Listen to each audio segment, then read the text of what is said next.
Hi there, I'm Psaila and welcome to my video training series. Today's topic is sales.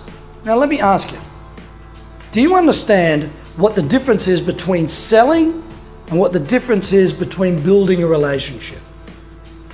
Now, a lot of you out there might be thinking, what is the difference? Selling's just about having a product or a service and selling it to somebody, and building a relationship seems like it's a whole long-term thing.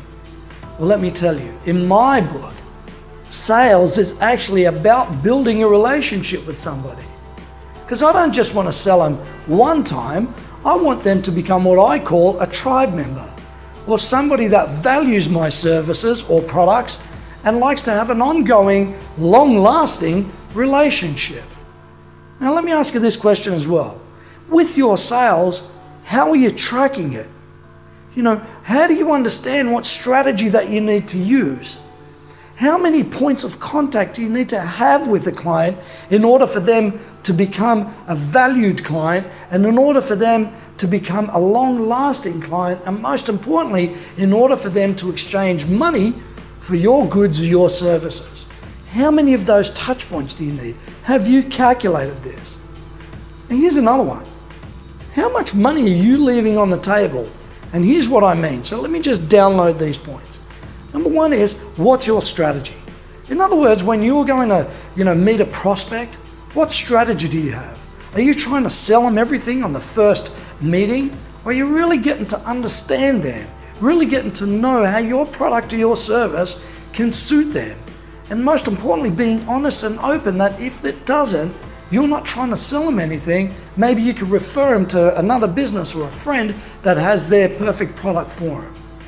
Now with the strategy, I want to ask is, are you prepared that you're sending out maybe a gift pack before that? Any of the information that they need before you even get there? In sales, you just want to make it easy. So when you're meeting somebody for the first time, it's almost like they already know you. So what collateral can you send them so they get to understand about you, about your business, about what makes you tick? Sales is about understanding somebody. Now, the next thing is, with the touch points there. If it's a big sale, usually it needs to have a few steps in between. It's very hard to close somebody on the first meeting unless they're super desperate and they need what they need what you're offering. So with that, have you got a strategy to understand the touch points? Where the point one or the first meeting is just getting to know each other.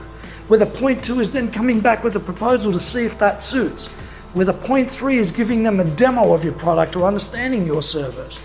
And then point four, moving them to make a value decision that is win-win for both you and the client. And what are you leaving on the table? Here's what I mean by this. A lot of people see short-term in sales and they try to get now. What I do is I try to understand what the life cycle of the client is, so I understand where I need to start and where I need to go with the sale. In other words, how do I give what I call the law of reciprocity? How do I give them first? How do I start to make them at ease so they understand that for me, it's not just about the money or the sale, it's actually about the long-term relationship. See, if I understand what I need to create in order to be win-win, I also understand the points that I need to move that client through in order for them to trust me and understand, how we can better each other moving forward. Now, if you're just thinking short term and, what can I grab now, you're leaving too many opportunities on the table. So I ask you to think about that and plan that out. Most importantly, the keeping on track is this. How do you measure those results? I like to use a simple Excel sheet. In other words, I go from how many prospects have I seen this month? What's my close rate? How many appointments have I reset?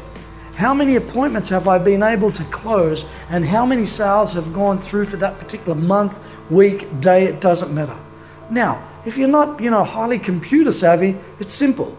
Just have a little book and just write it down. That way, you can keep track of your results. Most importantly, you can understand how your marketing dollar is transferring into sales. If you don't have that, you're kind of driving blind. So I hope you enjoyed that on sales. My name's Psaila, and I look forward to seeing you on the upside.